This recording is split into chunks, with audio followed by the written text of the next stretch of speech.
Welcome. My name is Beri Meric. I'm co-founder and CEO at Ivy. I'm the chapter chair of YPO Metro New York, and it is my absolute pleasure to introduce all of you to Dr.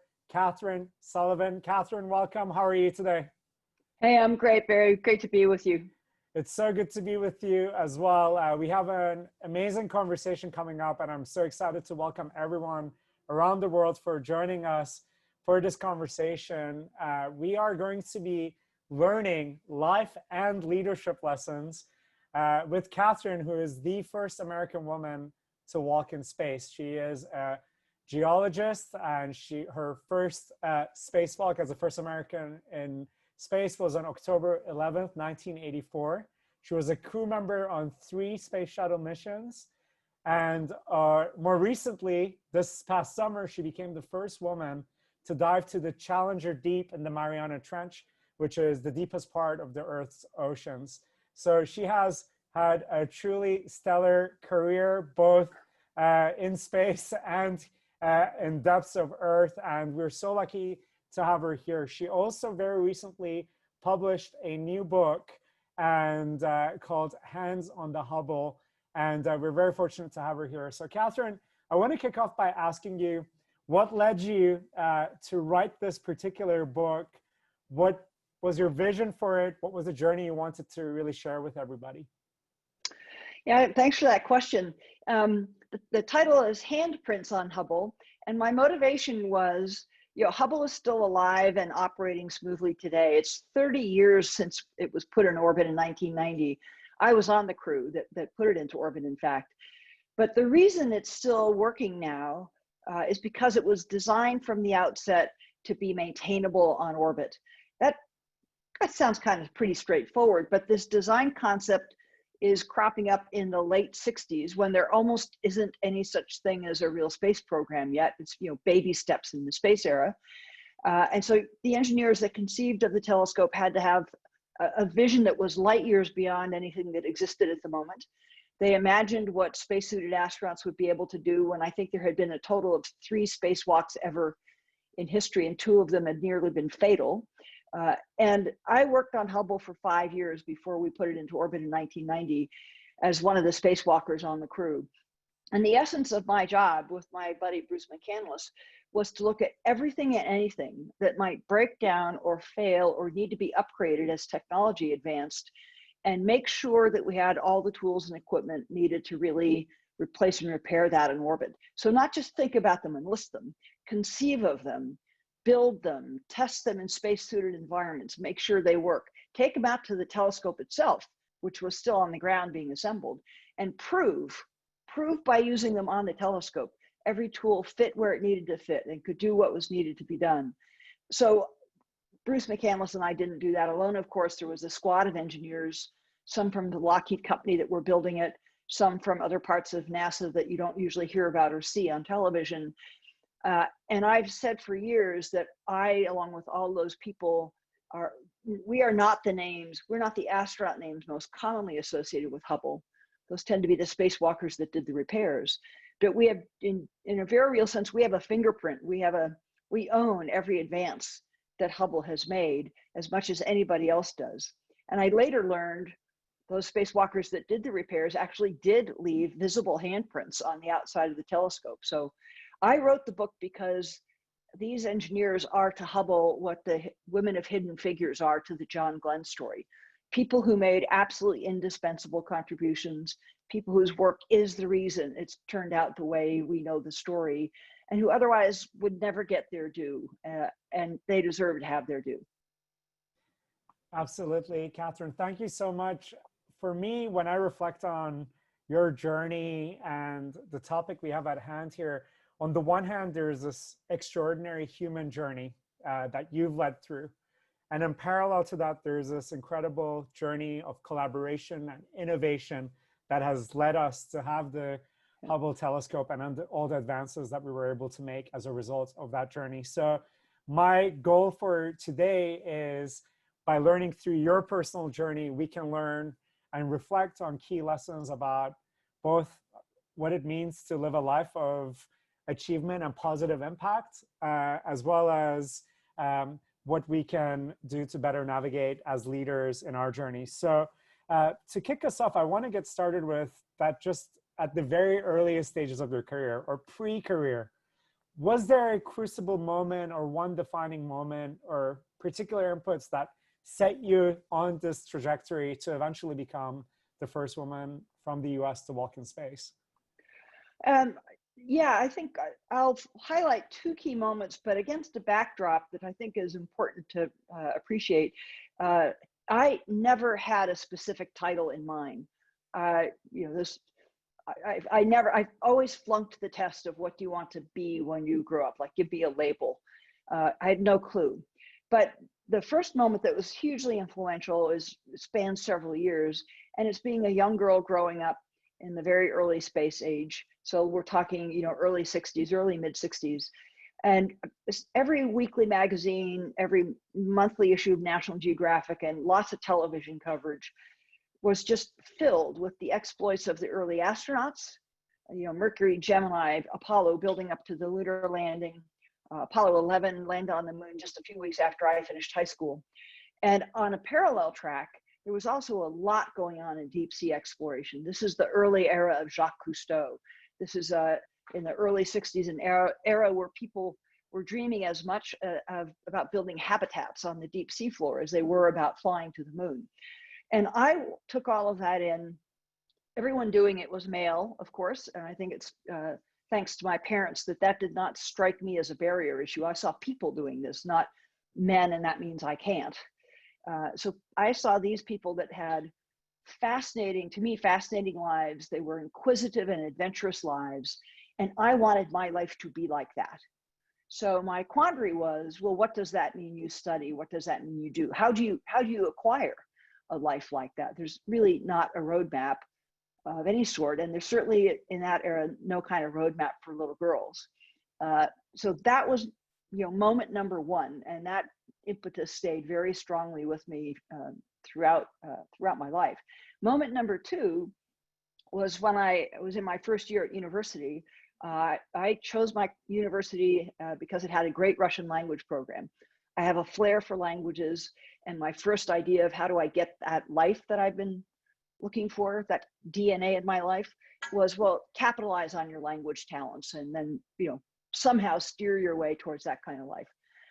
As a language major at University of California, Santa Cruz, I was required to take 3 natural science courses my first year. I thought it was a horrible idea. I argued about it. I, you know, threw tantrums, tried every which way I could to get out of it, and failed happily. So I ended up first in a marine biology course and a little later in a general oceanography course. And I found those subjects as entrancing and more than any of my language studies had been. So that second pivotal moment is the fateful day near the end of my first year that I marched up to this young, dashing, dynamic oceanography professor. He might have been 6 years older than me, just immediately freshly minted PhD, and confessed that I found the class really interesting. I couldn't quite put my finger on, you know, what that meant. Maybe this was I just discovered my favorite lifelong hobby. And then I posed this really intelligent pair of questions. So what do you guys do? You know, what does be an oceanographer mean? And happily, instead of, you know, insulting me for such a stupidly put question or dismissing me as a naive little girl from the French department, he heard and responded to the question that was underneath the dumb words, and just sort of opened my eyes to all of the fun and the intrigue and the puzzle building of science. I changed majors the start of my next year, and off I went. So, you know, but for that very influential professor, and but for his interest in not what I was at the moment and how paltry that seemed, or how distant from his level of accomplishment, but what interesting curiosity and potential he saw. He was willing to meet me where I was and lift me up, rather than point out where he was and how far away I was. Beautifully said, Kathryn. Thank you so much. For all of us here, organizational leaders, business leaders who are listening to this, sometimes many of us, myself included, we dreamed about being astronauts when we were young kids. And then it's somewhere along the line, for many of us, unfortunately, that sense of like exploration and adventure becomes something that is like maybe too far back in our minds, something that we don't really connect with on a day-to-day basis. Based on, you know, what this professor shared with you, but also based on your mindset at the time and everything you've seen since then, what would you say is, like, you know, at a deeper level, what does exploration mean to you? What does it mean for humanity? What's the defining role it plays in who we are? Yeah, well, back then, exploration meant to me finding a way that somebody bought me airplane tickets. But, you know, looking back now from a very different vantage point of life, I think the real meaning of I think exploration is simply putting curiosity into action. And it can have a geographic dimension to it, off to the Marianas Trench or up into orbit, but it doesn't have to have that. So I think anytime we put our curiosity into action to probe some question, some unknown, some current limit to our knowledge, or, you know, what's shaping a problem that we're encountering, we're exploring. And it's, I mean, exploring is the most natural impulse of human beings. The very moment a human baby leaves the womb, if you watch them carefully, they are exploring. They are touching and feeling and looking and making sense of and beginning to build an understanding of the world around them. So it is the most fundamental human instinct. I think we make a mistake if we think it's confined to people that have certain titles, or, you know, own a spaceship or own a submersible or go off on grand treks. And I think we do, each of us as leaders and human beings, we do ourselves a disservice if we think that on a day-to-day basis we are not actively exploring. We always are. You encounter the next business problem, whether it's on the production line or in your customer space, your response to that is an exploratory response. What's happening? What's going on out there? What are the drivers? What can I see and observe and know? What sense can I make of that? You know, in technical circles and military circles, there's a concept called the OODA loop, OODA, observe, orient, decide, act. And the secret to success, certainly in military engagements, but I've come convinced it applies in life and in business, certainly, it's the speed and fluency and insightfulness with which you could go through that loop. You observe something new, you orient yourself, and you make some initial sense of it, not perfect sense of it, some initial sense of it. You decide on something you can do to either test that first sense or to move forward. You act and you go right back and you start again. How did that turn out? What now? And if you can cycle through that fluently and rapidly, that's a great way to orient yourself in complex new problems. And the key is, I think a couple of keys I've learned is you cannot steer a ship that's not moving. So, you know, don't stall, don't stagnate. You have to be underway at least a little bit. Sometimes all you can do is see a half an inch in front of your nose. That's enough. Do the best right thing you can see to do now. And, you know, don't set up the construct of I can't move until I know everything. You know, I try to navigate on, well, what's the worst that can happen here? Why don't we just try this? You know, I can afford to have that go bust on me because I can recover from that and move on, but I will have learned something and I'll be better equipped to try to move on through this complex thing that I've maybe not encountered before. Excellent. What you said so eloquently there is just such a great call to action for all of us to have that lens of exploration. You know, sometimes, yes, we get frustrated, we have setbacks, things are tough. But if you think about the fact that, like you said, from the moment of our birth, the whole of life journey is one of exploration. Yeah. And we need to maintain that. On the one hand, I guess the sense of wonder and appreciation for the fact that we're in an exploratory journey. And then this OODA framework that you mentioned, observing, orienting, deciding, and acting in a way we can do that dynamically. Yeah. Two really great perspectives to keep in mind. Thank you. You know, Beri, one other thing I would add in there is, because to me it's a key approach I try to imbue in my own leadership is, you know, it can become I've had some pretty highfalutin fancy titles, and it can become tempting to sort of see yourself as the grand pronouncer of, you know, what's next and what are the instructions and what are the orders. And there will certainly be people around you who sort of are kowtowing to your title. But what I have tried to do always is still be that same kind of learner, regardless of what title I have. And so to let my own troops, my own people see, I'm learning too. I'm doing that same OODA loop, and we're in new ground together. So, you know, what do you see? What have you spotted? What do you know?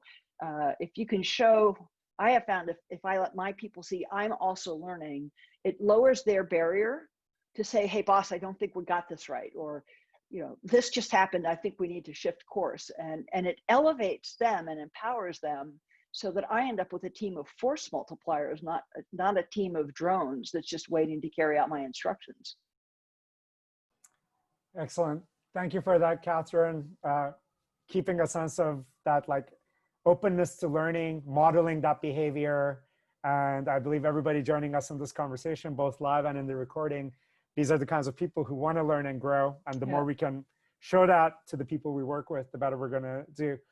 So I want to ask you, there was some leap, right, from falling in love with geology and science to actually becoming an astronaut. It's one of the toughest, most rigorous journeys imaginable in any human endeavor. Please share with us what that was like, how you closed that gap, and any critical lessons we can learn from that journey. So I was nearing the completion of my doctoral degree when NASA started searching around for candidates to become the first batch of space shuttle astronauts. I was doing what's called blue water oceanography, so equipping a pretty large research ship to go hundreds of miles out in the Atlantic Ocean and, you know, study the geology and geophysics of how ocean basins evolve. And I loved the expeditionary part of my work. You know, what is the question? What instrumentation do you need? How do you rig it on the ship? How do you make it all work? I loved that continually dynamic jigsaw puzzle. So the tie point for me, I mean, why does an oceanographer apply to be an astronaut? It's like harder to study the ocean hundreds of miles up. But what struck me was two things. One is NASA was basically building a research ship, and they needed people who could be a blend of the ship's chief engineer, so someone who knows all about how the ship itself and how it works, and be the chief scientist, and frankly, the proxy, the agent acting on behalf of the scientists who were not going to get to come along on the spaceship. And I made a comparison or likened that to the roles I had had on research ships. So they need someone whose day-to-day job is going to be preparing missions and carrying missions out and flying in space to do them. And the second factor was, because what really had come to fascinate me, and it actually predates my interest in language, was a fascination with maps and geography and everything about what is this planet, what's on it, how does it work. So if I managed to defy the very long odds of getting selected, and it was about 8,700 candidates for 35 seats. But if I somehow managed to beat those odds and get chosen, I would get to see the Earth with my own eyes from orbit. And I just could not pass that up. So the oddball, probably the strangest aspect of my career path, is my very first ever job interview, and my very first ever full-time job was astronaut. The biggest chasm, I think, that I needed to grow my way through was a leadership chasm, because as a graduate student, you're really just doing your own thing. And in my case, that was particularly true. I was not having to compete with other grad students for funding or for ship time. So I had a pretty straight road and just needed to master the science and the operations to complete my work. Suddenly you catapult into the astronaut corps. An odd thing about astronauts, as iconic as their role is, as visible and central, and with as much responsibility as we have put in our hands during a space flight, we are not actually in charge of anybody other than ourselves. No one reports to us. We don't sign anybody's paycheck. We don't create anybody's performance schema. So we have none of the typical managerial controls that you might think you need to assure that you get the resources you need and that the work progresses in a way that makes the space flight happen. It's the best ever crash course in the difference between leadership and management, because you are in that central and influential and visible role, and you do and must play a motivating and an integrating role, but you have to learn the methods of leadership that let you do that without having any formal controls. Thank you, Kathryn. That's a perfect segue for my next question, which is uh, that what you mentioned, right? Like that difference between leadership and management, and how much of that comes from self-control, self-management. So please share with us, there's obviously the phrase of the right stuff, right? But what is it that distinguishes, let's say, somebody who is able to display those leadership skills that matter? If there's so many of them, right? But if you really had to narrow it down to like, what are the key characteristics or key ingredients that enable somebody to, one, self-manage, but also lead those around them when they don't necessarily have to be burdened by all the managerial things? Yeah, I'll try to put my finger on a couple of them, with the caveat that I've seen, among my astronaut colleagues, a fair variety of styles with which people live them, from the sort of, I would call it, locker room brusque, kind of challenging, brusque, abrupt kind of mode to a more smoothly collaborative mode. So it's not about style so much as about characteristics.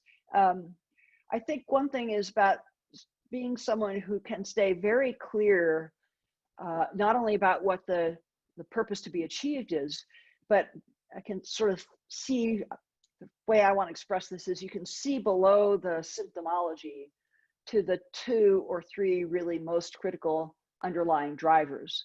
And if people are getting lost in the weeds of something, you're the one who can bring them back and say, right, I know all this is happening, but let's remember, it's really this, this, and this. And are we hanging on to those 3 things while we get busy with all this other stuff? So, to settle and focus people. And that requires, a deeper and richer understanding sometimes of what the purpose is and what the drivers are than perhaps other people around you might have.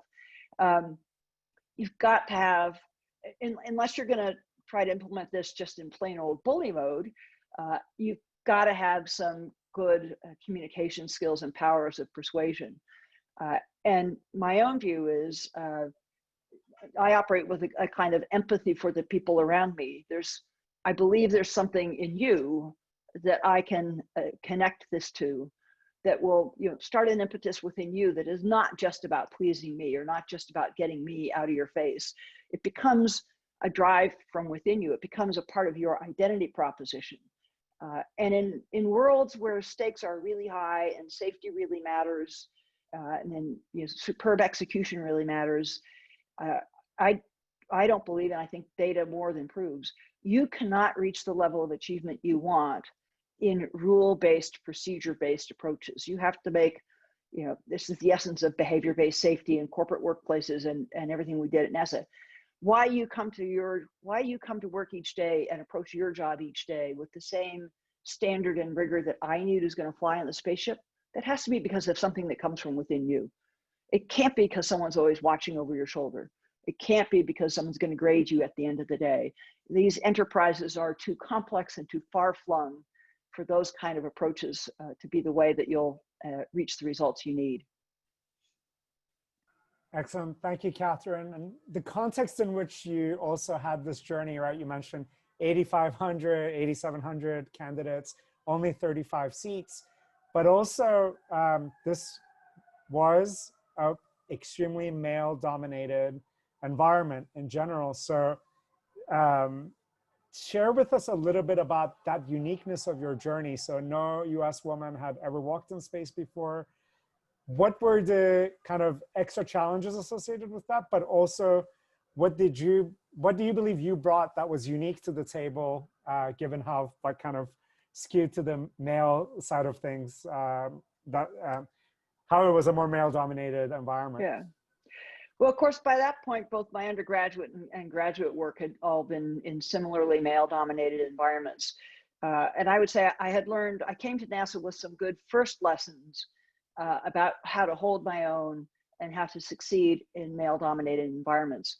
But when you're the one each only female grad student on a research ship, you're female, you're unique, you're odd, and you're junior.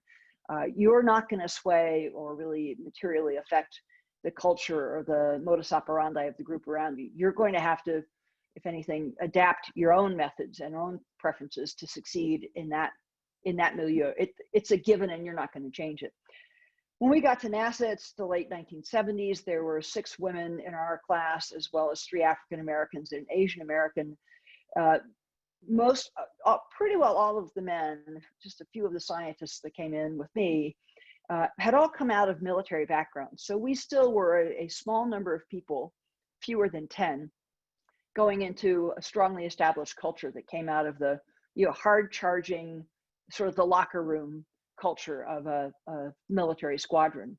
And I would say it was to NASA's credit, they knew better than to just bring 2 or 3 civilian scientists or women in. They brought enough in that we could become a bit of a cohort and have some common references and some a bit of a cohort identity, and that helped. But it was a long road, I think, for us to start to have an impact on the ambient NASA culture. So the first things that I had to learn were, toughen up even more, start to recognize when someone sort of verbally maybe threw an elbow at me or challenged me, start to recognize when they meant that as a competitive challenge to try to put me off my game. And it's a good bit of a one-up. It's a highly competitive group of people. When was that meant as a competitive challenge that was trying to get the better of me, play one-upsmanship? When was it meant in a more constructive sense as a spur to goad me to dig deep and rise to my very best advantage? I came to learn pretty quickly that I would say all of the men that I was working with, they'd been, in their experience, the way you got people to really dig and reach and excel was combative. It was challenging. It was agonistic. And they were convinced by that experience that that is the only way, that is the only tool that raises people to great performance. My experience had taught me it's not the only tool. I make an argument that it's not even necessarily the best tool. And I will certainly argue that the more diverse or varied your workforce is by gender, by age, by ethnicity, the less well that combative locker room tool is going to work across all of those people. So I stayed at NASA for 15 years, flew 3 space missions, worked on dozens more. And one of the reasons I moved on was that there were elements of my character and capability that narrow single how to excel viewpoint had no place for and didn't value. And I was not going to live the whole rest of my career not being fully me. So as many good things and good work as NASA got out of me, I would say they didn't get the very best I could have given to the effort, because it was still quite a narrow look at how do you succeed. What does success look like? What does excellence look like? And how do you achieve it? And it was pretty single-minded. Excellent. And just to spend one more minute on this, Kathryn. So what would you say is that alternative approach that maybe you espouse, and how you led also beyond your time at NASA, that could be better infused into all those environments that maybe continue to be a bit more male-oriented, a bit more of the locker room culture? Well, let me tell you one specific anecdote that was a sort of proof point for me on this. This is a year or 2 before we put Hubble into orbit. We're doing a lot of work in these big underwater tanks where you simulate spacewalks. Getting to do anything on the Hubble Space Telescope was a prized thing in the astronaut corps, because it might mean you were marked out as someone who would get to do one of the spacewalks to Hubble later on. So there was an Army major at the time in the astronaut corps, junior to me, and we were rotating new people, rookies, into these tests to broaden the experience base in the astronaut corps. So I tapped this guy, his name was Rich, to join me on one of these tests. It was a big visible evolution. Lots of the big wigs were probably going to be watching. And it was a really good deal for him to get in a spacesuit and go do this. So we've put on the cooling garments that you wear under a spacesuit. We're walking from our locker rooms where we changed out to where the spacesuits are waiting for us to get in. And I, as the senior person, am about to turn to him and give him my little mini speech about, it's a big test, it's highly visible. I got a lot of confidence in you. I know we can do this, but we got to really buckle up and work hard and get this done. And before I could start, he did that thing of sort of figuratively, verbally throwing an elbow at me. Something, I don't remember exactly what he says, but it felt like he punched me in the shoulder and says, "I'll beat you to the corner and get the prize." And my first reaction was I was stunned and taken aback. And my first thought was, what the hell is this? What is he trying to do? Put me off my game because he wants to look better in this test? Well, because I was senior to him, I stopped him and said, what the hell was that?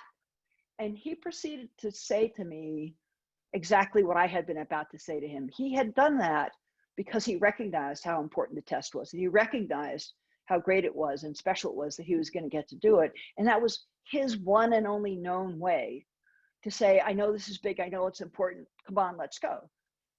But it didn't translate across our different ways of looking at the world. I was going to lift us both up. He was going to try to punch us both up. The likelihood of misreading each other's intention, was made clear in that little moment. So this is not about what are your standards. It's not about how bold are your goals. It's not about how crisply you hold people accountable. It's not about softening or weakening on any of those things. It's about, there are multiple ways to lead and guide people to excellence. And as I said earlier, I think the more varied the mix of people around you, my take is it's on me as the leader, like an orchestra conductor needs to know enough about all the instruments in the orchestra to help bring the best out of the clarinets and the violins. I don't believe in being a leader that's just stuck in transmit. And if you can't follow effectively and excellently with the way I lead, then you should just leave. Is it about you don't fit me, or is it about I don't know how to elevate and propel you? Thank you. In so many of the conversations we host here, we hear over and over again the power of having teams that are as diverse as possible in terms of skills, perspectives, backgrounds, in terms of how to better serve those who we all serve. And as we're striving to create teams like that, what you're saying is an incredibly important reminder that we can't have a team like that or endeavor to have a team like that and keep transmitting on the same frequency that we're used to. We need to keep learning how to communicate better. Think how many times you hear, I've served on a number of Fortune 100 and 500 boards over the course of my career, and I can't tell you the number of times in the boardroom when you're talking about succession and leadership changes, somebody says, well, he's got the job now, he gets to do it however he wants. And that sort of feeds into the, now that I'm the leader, I just do what I want, and it's everybody else's job to figure out how to manage around me. That takes 100 people now losing some of their effectiveness because they're trying to figure out one. That makes no sense to me. Excellent. Great reminder for all of us. Thank you, Kathryn. So just let's take a moment to reflect on the fact that you were literally strapped onto a rocket. You left the planet, you walked in space, you looked back on Earth. Share with us just those two experiences. One of the, what was it like taking off for the first time? What is that really like, leaving the planet? What went through your head? Any key reflections you had? And then also what I assume was the peaceful looking back down on Earth once you were up there. I would love to hear from you firsthand your reflections on those experiences. Well, when you're on a launch pad waiting to lift off, the key thing you need to remember is it's correct to say you're strapped into a rocket, but you're actually strapped onto a bomb. And so leaving the planet to orbit the Earth is an exceedingly intense and explosive experience. It's 0 to 17,500 miles an hour in a little over 8 minutes. That's every minute you're going 2,000 miles an hour faster than you were the minute before. It's on the space shuttle. It was a lot of shake, rattle, and roll for the first 2.25 minutes with those solid rockets, which are basically giant firecrackers. Once they dropped off, the following 6 minutes or so were like the world's smoothest electric train ride. But one of the things that struck me on my first liftoff, it was not any bone crushing level of acceleration. You're being pushed back into your seat, not squashed down like in a roller coaster. And it wasn't painful or bone crushing, but you've never felt that level of acceleration go on for that long. And I think it must have been around the 5th minute or so that thought went through my mind of, it's not a killer level of acceleration, but it's an impressive push, ... And it's going on a really long time. So 8.5 minutes after leaving Florida, we were over England. That's how cool that give you a sense of the speed that's involved there. When you do a spacewalk, you know, we call it a spacesuit, but what a spacesuit is a single person body shaped spaceship. It's got the full set of life support equipment miniaturized in a backpack that you have inside the space station or the space shuttle. So you are pilot in command of your own single person spaceship when you're out on a spacewalk. And it is peaceful in a sense. I mean, you learn in zero gravity that the key to success is moving slowly and gracefully. Anyone listening in who's a good scuba diver will have learned that lesson too. But you know, you're sort of more subconsciously than not, you're very attuned to the sounds and feels of the suit, alert for anything that might be going wrong. And of course, you're not out doing a spacewalk just to like a stroll around Central Park. You're out there with some significant work to do, repair part of the space station, add a new piece onto the station, fix Hubble. So those tasks tend to be pretty tightly scheduled, and you're very alert and following along with that. And as is everybody on a Hubble spacewalk, for example, that there were 2 people outside, but there were 4 people inside that were paying just as much attention to help the outside guys, you know, not miss a step, not lose a tool, you know, get everything done right. Excellent. You can't carry books around in this spacesuit and open up to page 4. You need someone inside who can help you out with that. Thank you. Sounds like an incredibly powerful experience that most of us can only imagine. So really appreciate you sharing. I want to ask everybody who is participating live, this is the moment, if you want to take a minute or two to really think about what are the key questions you might have for Kathryn. I'm going to ask her one more, and then as the audience questions comes in, we'll do our best to get through all of them in the remaining 20 or so minutes that we have. Kathryn, having gone through this incredible experiences and then built on your career from there onwards, I'd love to get your perspectives on one, I mean, obviously, what was it like after leaving NASA? How did that shape your life? You mentioned you've been on many large company boards. I know you've had also some incredible government positions. Would love for you to share those experiences, ideally in the context of just human potential at the biggest level. So what we see in all the TV shows and movies when it's astronauts and when it's government, it's like trying to do big, very positive things, but so much quibbling and argument and conflict internally. And somehow the trajectory of history at least says maybe it's 1 step back, but 2 steps forward. Hopefully that continues for a long time to come. Would love to hear about, what were your experiences post NASA, and when you look forward now to the future of civilization, how we're going about our dreams, both space exploration, but also for the planet, how you're seeing us evolving, what we can all expect and what we can learn from that. That's a tall order. I'll take a stab at it. I would say on the whole, the astronaut experience equipped me quite well. I mean, my next job after astronaut was a presidential appointment as chief scientist of the National Oceanic and Atmospheric Administration. So, broad overview over at the time, about $500 million worth of research and technology investments. One thing that carried directly across is the chief scientist role at NOAA is definitely a persuasion role. The budget for all that research and technology is not appropriated to you. You don't control the line item. In fact, it's multiple line items.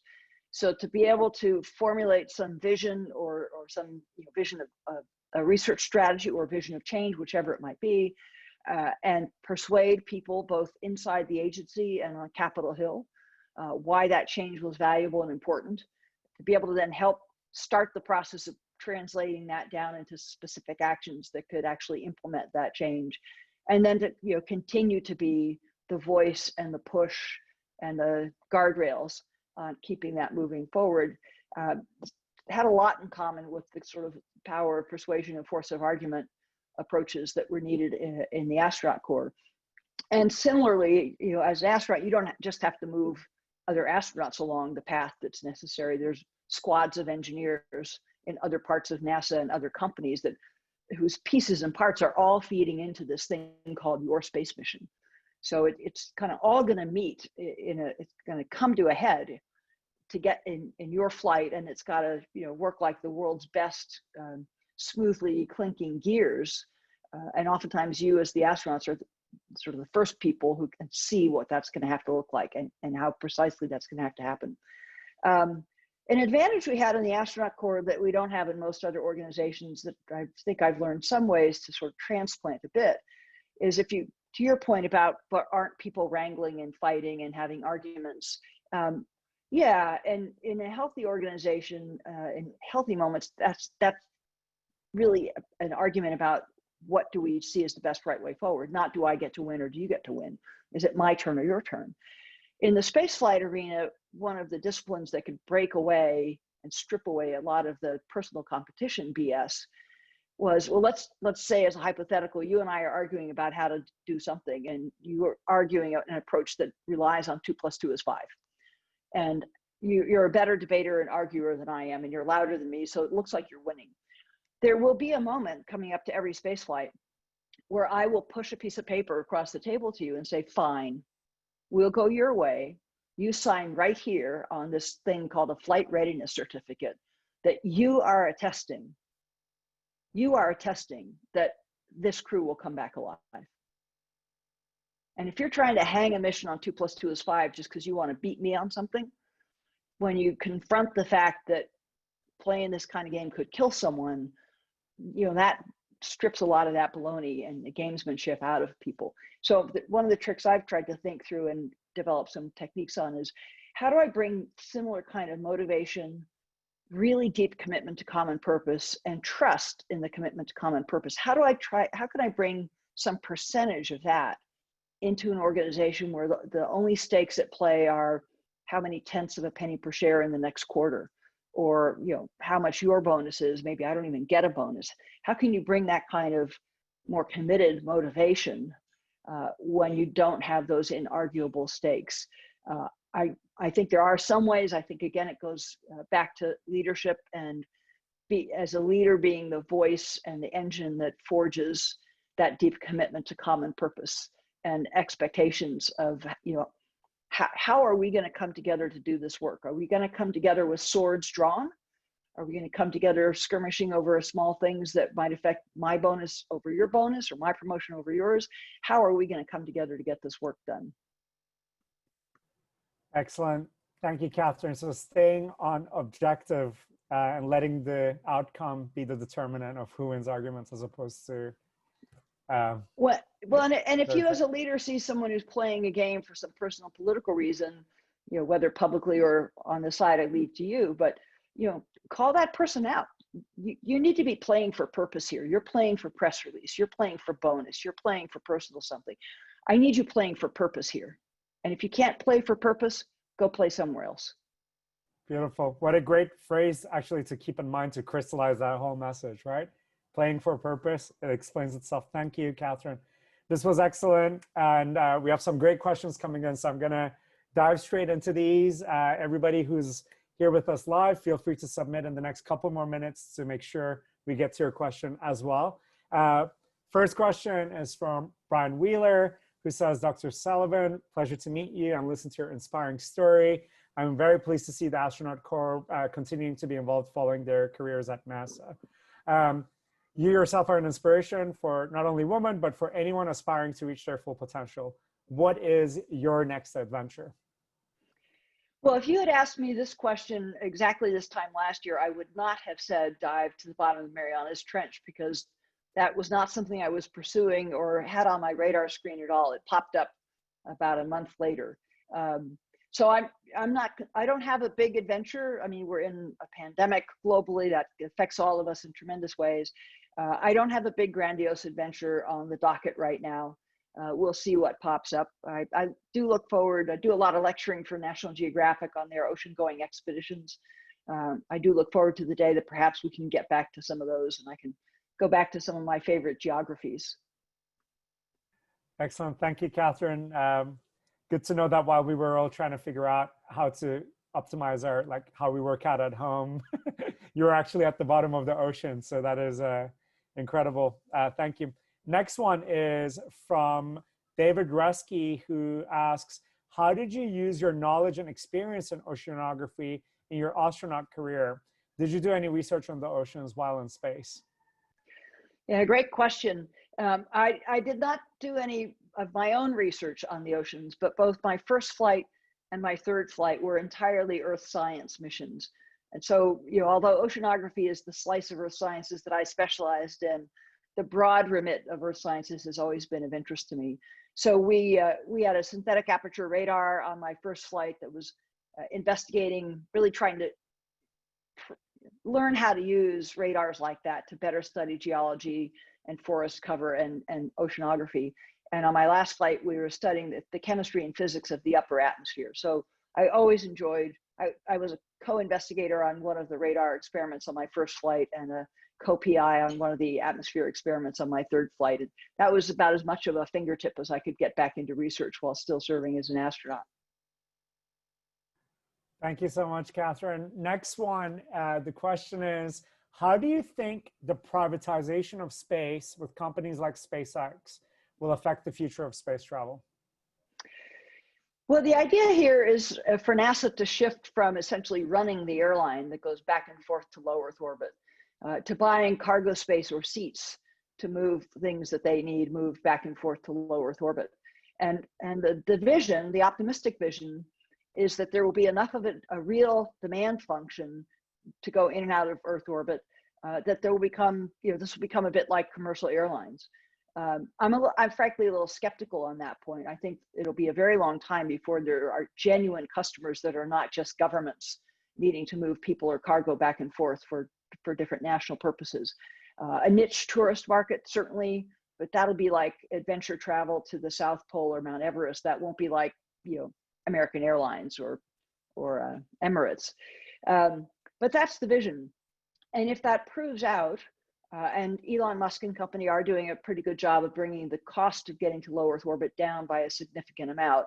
I don't think it's the 50% that they advertised at the start, but it's a meaningful amount. That can change the equation of what's feasible and worth doing in low Earth orbit, research or manufacturing or tourism for that matter. What it should free NASA up to do is look at their exploratory missions really from a starting point, where that telescope is. And to go from where that telescope is in orbit out to anywhere in the solar system is a much easier thing than to go from the surface of the Earth up to where the telescope is. So if you can take the high energy, really hard step kind of out of play or make it much less expensive, that should open the gates to more ambitious exploration scientifically and potentially commercially. Excellent. And Kathryn, just a very brief follow-up on that. Do you think we'll see people on Mars during the 2020s? We will not see people on Mars during the 2020s. I think it starts to be feasible maybe in the mid to late 2030s. And as an American, the question is, will any of them be wearing an American flag on their left shoulder? All right, thank you for that. Next one is from Hugo Naley, who says, thank you, Dr. Sullivan, for your service and repairing the Hubble Space Telescope, offering us mesmerizing pictures of the cosmos. Could you please describe your feelings or any experienced emotions while you were looking down on planet Earth from space? Oh, it's absolutely fabulous and gorgeous and mesmerizing sight. And I always had sort of magic school bus feeling. I mean, I was dressed in the space shuttle basically as I'm dressed here and looking out a window. We all do that, right? But outside that window was no air at all, and this gorgeous blue and white and brown beach ball going by below me. And it never ceased to dazzle me. I think one of my most memorable moments was, we would go around the Earth every 90 minutes. So for half of that time, you're on the side of the Earth that's illuminated by the sun. And the other half of that time, you're over the part of the Earth that's experiencing night at the moment. And when you cross from the daylit side to the night side, you're so high above the Earth that your sunlight is still striking the spacecraft well after it's all dark on the ground below you. And so I remember having one of those times we went from the daylit side to the dark side, and I'm seeing, dark Earth below and the city lights starting to pop through, and the space shuttle is still bathed in bright, bright sunlight. And it dawned on me, right now there might be some little girl on the ground below saying, "Look, mommy, a satellite," and she's pointing up at me. And that was just this very cool moment. Beautiful, Kathryn. Thank you so much for sharing that experience. Next question is via Alia Dada, but it's actually someone related to her. So the question is, "Hi, Kathryn. My name is Aiden, and I am 7 years old. I wanted to hear you speak with my mommy. I love science too. Your adventure sounds very exciting. Why do you like space travel so much? I would like to go to NASA. Can you give me some tips, please?" Great question, Aiden. I liked space travel for lots of reasons. To play around in zero gravity was super fun. And to see the Earth from that vantage point was, something I had really looked forward to since I was your age, frankly. And then the kind of work we got to do, experiments to understand the Earth, taking the Hubble Space Telescope to orbit, just to get to be part of doing those things was super, super cool. I think there's one very particular thing you can start to do right now today if you really want to have a good chance to get to NASA or get to space. And it's a little bit of a mind game. If you treat every single day that you go to school as if it is a day of your astronaut training, and maybe you have a subject you don't like very much, or maybe a teacher you don't like very much. I had that as an astronaut too. Some things I was better at and not so good. Some instructors I got along with and not so much. But if it's astronaut training, you need to get to where you don't let those things bother you. I don't fret over I don't like the subject. I know I need to be better at it. So I go to every day I go in knowing the important thing for me to do is take as much learning from today as I possibly can, no matter how much fun I'm having or not having. And each little dollop of learning that I get every day goes into my bucket. And so think of it that way. Every day in school is a day of your early astronaut training, and you want to come home with as big a dose of learning as you possibly can to keep adding to your bucket. And if you wrap your mind around things that way, you'll be on a very good start to flying in space. Thank you, Kathryn. I believe that's a profound lesson, not just for Aiden, but I think for all of us and how we approach each day. Yeah, it doesn't wear off with age. Thank you so much for that. That was beautifully said. Julie Boynton asks, says, "You touched a bit on leading teams. Can you talk more about the biggest keys you have used to develop high performance teams? And what did you learn about your leadership?" Such a complex answer. I think asking really trenchant questions is probably the most powerful way, I think, to lead a team, because that puts the ball back in the team members' courts to think about, to come up with answers. They can't sit around the table waiting for you as the leader to pronounce the next 3 steps to do and then just go march off and check the boxes and come back. So it's a way to make sure that you're stimulating and setting an obligation on everybody around that table. Another thing that I always worked on, as in any organization, I had brash and garrulous people around my table, and I had shyer and more soft-spoken people around my table. I don't believe that brash correlates necessarily with smarter, and quiet correlates with nothing to say. People process things differently. So I always set a ground rule, even if we're having really strident, fierce debates, everybody gets to complete their sentences. And we are each going to listen to each other. We're not going to be sitting there, I'm not actually listening to you, I'm just thinking about what I'm going to say next. Because I don't know whether the idea and insight we need is going to come from one of you, or whether it's going to be a connection between a snippet. Several of us had a snippet of this, and when you connect them, we've got the right idea. So we need to have, that's the kind of ethos. It goes back to my overarching phrase for this is set the terms and conditions about how are we going to come together to do this work. And in my shops, it was, we are going to listen to each other. We're not going to, you don't have to yield your point easily, but we're going to be civil. We're going to listen to each other. We're going to argue firmly for things. Everybody gets to complete their sentences. We're not going to make this a strength test if you don't get your idea in, unless you're strong enough to yell over me. because I lose out as a leader, and our purpose loses out, our organization loses out, if we're letting those kind of factors, filter and winnow down the ideas that are on the table for us to work with. Excellent, Kathryn. Thank you so much. So one question for you, that's the kind of the output of the Hubble Space Telescope. So I remember first time seeing those kinds of images where it's like, it's this tiny piece of the sky that looks dark, but when you look through it, all the galaxies there, endless in number, right? Yep. Beyond comprehension. When you look at that, and when you've had, the experience you've had, obviously on the one hand, it's extraordinary. On the other hand, I imagine it's quite humbling, how little distance we've made away from our beach ball that you were referring to earlier. Do you think, regardless of how long it eventually takes, do you think our place is there out there in the stars? Do you think, even if it takes hundreds or thousands of years, that we will actually spread all across this vastness? Or what's your thoughts based on what you've seen and experienced and what you dream of? I'm confident there will be forays beyond this planet, at least within our solar system. Maybe someday when we figure out some dimensions of physics that we don't know yet, maybe beyond. But I kind of look at that proposition in a different way. The uniqueness and marvelousness of this planet we have is absolutely stunning. And so I often find myself pushing back on the notion of, we've got to go to the moon, we've got to go to Mars and learn how to inhabit other planets and spread humanity to other planets, because the subtext is because we're screwing this one up so well.